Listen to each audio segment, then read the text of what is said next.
Many thanks to the Holocaust Education Trust for visiting Swansea Metropolitan University today, and a special thanks to you, Marla, for sharing your testimony with our students and allowing part of it to be shared with a wider audience at the Swansea Holocaust Memorial Day event. Have you or could you ever forgive the perpetrators of the crimes against your family? No, I will never forgive them. I couldn't. And it's not for me to forgive because I survived. It's the ones who didn't that would need to forgive them. But I think I really want to make this point that it's very important to differentiate between the perpetrators and the other German people now, because many generations have grown up since, and I don't blame them for what their fathers or grandfathers or great-grandfathers did. So I certainly, the answer is no, I would never forgive them, but I don't hold anything against the current generations. Did you at any point ever question your faith? Well, not exactly. It's quite a long and complicated answer if I were to go into it. I wasn't sure. I felt abandoned. I really did feel abandoned. But I felt abandoned somehow by the world, not necessarily by God. I saw God in a different context. I could see that people were doing this to us.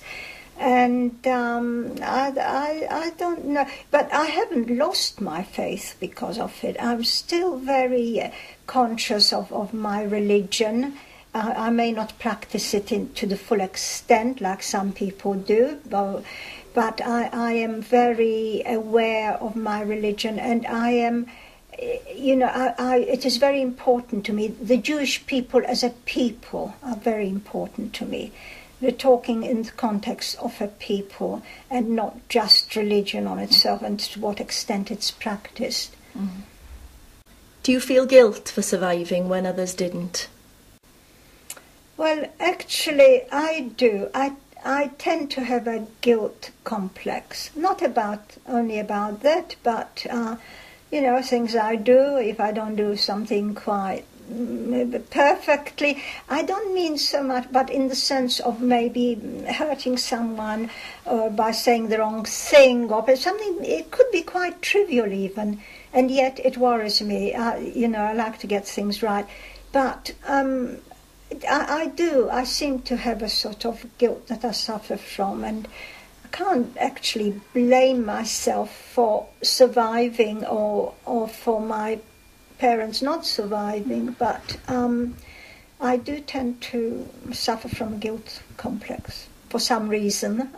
I'll leave it to you to imagine what reason it might be. Do you ask yourself, why did I survive? Yes, I do. I often think how, but I know that it was pure chance, that some people did and some people didn't, and why was it me? I don't know. Why were there other people? I don't think of it in that particular way. Why was it just me? Because I know a lot of people survived, and they're probably all wondering the same. I don't know. But if I do ask myself that question, then the answer is, well, it was pure chance. It was luck. It was just luck. Did you at any point give up hope? I remember once, I can't recall all my feelings all the time, naturally, but I remember once sitting on my bunk and thinking, will I ever get out of here? And I just felt, it just seemed very, very hopeless. But I didn't give it up every day. On the whole, there's a tendency generally with people who are in that situation to want to survive. Well, most people, when they found themselves sort of at the edge and they want to save themselves, they want to survive, it's a sort of natural human sort of desire to live on. Nobody wants to die, but there were times when one's life wasn't worth living. Mm-hmm. Yeah. Can you think of anything or things that kept you strong through the suffering? On the whole, one tends to think that the fact that I did survive, I must have been strong in some way, because if people gave up and lost hope, they really couldn't survive.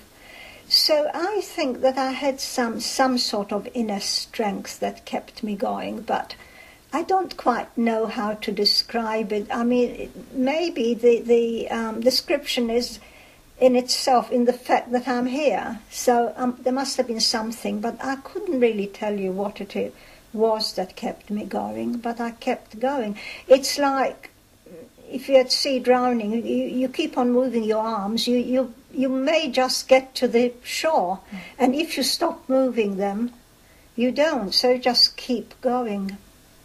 Have you ever been back to Bergen-Belsen? Yes, I've been back 3 times actually. I went back the first time for to give an interview of a few minutes. It was a special liberation anniversary. It was the 50th anniversary of the liberation. I was there then, and I gave the interview, but of course it involved staying overnight, and it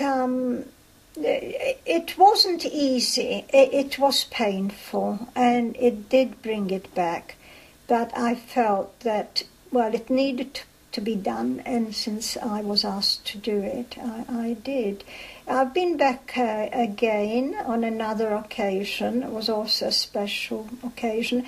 And the last one was when for the opening of the documentation centre, which was very, very interesting, because I was invited actually by the administration there. Quite a lot of survivors were.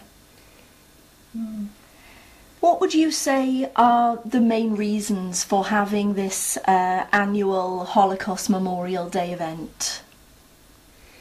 Well, I mean, it is very important to keep the awareness going.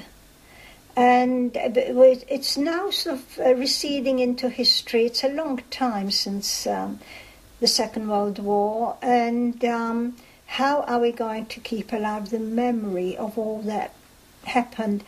Because somehow this war was different from any others. It was a world war, and to me it was about the annihilation of my people, of me. And I think there are a lot of lessons to be learned from it. In every respect, like, for instance, it's to do with racism, with, it's one race dislike of another race, and we really must learn, we have to learn to live with one another. We're here, we're together, and we've got to make, the most of it. And Holocaust Memorial Day is actually very important, just to keep the memory alive of those who didn't survive. And it's a sort of memorial to them. And it's also, in a way, a lesson to us and to the young people of today. Thank you, Marla, for sharing your experiences with us here today.